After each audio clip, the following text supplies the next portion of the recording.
بسم اللہ الرحمن الرحیم۔ فرحاد علی تیمور، دیوتا، ایک بہت ہی اچھا داستان، ایک ایسے نوجوان کی کہانی جس کی صلاحیتوں نے دنیا بھر کے طاقتور ملکوں اور انسانوں کو دھول چٹا دی۔ اپنے ملک کی بقا کے لیے پوری دنیا سے لڑ گیا، جہاں گیا اپنے نام کا سکہ جمایا۔ جسے بچپن میں نہ ماں کا پیار ملا نہ باپ کا، جو ماں کی گود کو ترستا رہا، جسے نفرت ہی نفرت ملی۔ تو جناب اس کی طرف چلنے سے پہلے آپ پلیز چینل کو سبسکرائب کریں، لائک اور شیئر کریں تاکہ ہر آنے والی قسط آپ کو فوری مل سکے۔ دیوتا فرحاد علی تیمور، قسط نمبر 52۔ نام سنتے ہی وہ سمجھ گیا کہ اس کا لیڈر ہسپتال کے کمرہ نمبر 10 میں ہے۔ اب وہ بے چینی سے سوچ رہا تھا کہ وہ کس طرح جلد سے جلد اپنے لیڈر کو ہسپتال سے نکال کر لا سکتا ہے۔ یوسف نامی جس آدمی کو اس نے ٹائم بم دے کر اس کوٹھی میں بھیجا تھا، اس نے ٹائم بم سرونٹ کوارٹر میں جا کر ملازمہ کو دے دیا تھا اور ٹونی کو جا کر رپورٹ کر دی تھی۔ کوٹھی کے آس پاس کوئی پولیس کا آدمی نہیں ہے۔ ملازمہ بھی ایک اور کوٹھی کے اندر گئی تھی، پھر وہ اس کوٹھی کے اندر جا کر یہ دیکھ چکی تھی کہ وہاں صرف اس کی مالکن ایک اجنبی کے ساتھ صوفے پر بیٹھی ہوئی تھی اور کوئی تیسرا شخص وہاں موجود نہیں تھا۔ اب ٹونی ہر طرح سے مطمئن ہو کر ہماری طرف آ رہا تھا۔ میں نے روزینہ سے کہا، تم پلکیں نہیں جھپک رہی، تمہیں پلکیں جھپکنا چاہیے۔ وہ مسلسل پلکیں جھپکنے لگی۔ میں نے کہا، اس طرح نہیں، ٹھہر ٹھہر کر، عام حالات میں جس طرح وقفے وقفے سے پلکیں جھپکائی جاتی ہیں، اس طرح وقفے کا خیال رکھو تاکہ کوئی یہ نہ سمجھ سکے تم سحرزدہ ہو یا تنوینی عمل کیا گیا ہے تم پر۔ وہ نہایت اطمینان سے ٹھہر ٹھہر کر پلکیں جھپکانے لگی۔ میں جو کچھ پوچھوں گا تم صحیح جواب دو گی۔ آپ سے پہلے تمہاری زندگی میں کتنے مرد آ چکے ہیں؟ ایک بھی نہیں۔ میں کسی مرد سے شکست نہیں کھا سکتی۔ سوچ کر میرے یہ غرور کو ٹھیس پہنچتی ہے کہ کوئی مجھے زیر کرے گا۔ وہ درست کہہ رہی تھی۔ معمولہ بن کر مجھ سے جھوٹ نہیں بول سکتی تھی۔ محض اپنے غرور کی خاطر وہ اب تک بال بال کنواری تھی۔ میں نے ایک انگلی سے ٹھوڑی کو چھو کر اس کے سر کو اوپر اٹھایا۔ وہ میری محکوم تھی، میری شخصیت کے سامنے اپنے غرور کو بھول گئی تھی۔ میں نے کہا، اپنے ذہن کو آزاد چھوڑ دو اور آزادی سے سوچو، کیا تم محسوس کر رہی ہو؟ وہ میرے حکم کے مطابق عمل کرتی ہوئی سوچ رہی تھی۔ میں نہیں چاہتی کہ یہ آنی بازو مجھے اپنی گرفت میں لے کر بے بس کر دے، مگر پتہ نہیں کیوں میرا دل نہیں چاہتا کہ میں ان بازوؤں کی گرفت سے نکلنے کی جدوجہد کروں۔ میں کیا کروں؟ میں نہیں جانتی کہ ایک مرد اس طرح مجھ پر حاوی ہو جائے۔ آئے میرا غرور کیا ہوا؟ نہیں، اس بات یہ نہیں ہے اصل بات کہ جس بات کا تجربہ نہ ہو اس لیے خواہ مخواہ اسے غرور نہیں کرنا چاہیے۔ پہلے میں نہیں جانتی تھی جو سانسوں کی آدیاں چلتی ہیں اور بدن کی حرارت انگڑائیاں لیتی ہے، نگاہوں کے سامنے سے دنیا مٹ جاتی ہے۔ تو میری آنکھوں میں ہوتا ہے، میں تیری آنکھوں میں ہوتی ہوں اور ریشمی دروازے کھولتی چلی جاتی ہوں۔ وہ سوچ رہی تھی، اگرچہ اپنے لباس میں ایک بند کلی کی طرح تھی، مگر خیالوں کے طلسم کدے میں اپنے وجود کے کتنے ہی دروازے کھول رہی تھی۔ میں اس سے آگے نہ بڑھ سکا کیونکہ اسی وقت کوٹھی کے باہر ایک کار رکنے کی آواز آئی۔ میں نے کہا، شاید ٹونی آ گیا ہے۔ مجھے افسوس ہے کہ تم خیالوں کے طلسم کدے میں زیادہ دیر نہ رہ سکی۔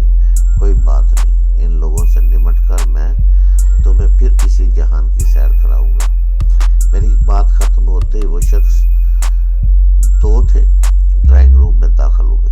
میں نے سوچ کے ذریعے روزینہ کو حکم دیا کہ آنے والوں سے میرا تعارف کرواؤ۔ روزینہ اٹھ کھڑی ہوئی اور میری طرف اشارہ کرتی ہوئی بولی۔ ٹونی سے اس نے کہا، ٹونی یہ میرے فرینڈ ہیں، ان کا نام؟ میں نے سوچ کے ذریعے بتایا کہ میرا نام فرحاد ہے۔ وہ کہنے لگی، ان کا نام فرحاد ہے اور فرحاد یہ ٹونی ہے اور یہ ادریس۔ ان دونوں نے مجھ سے مصافحہ کیا۔ ٹونی نے کہا، مسٹر فرحاد، تم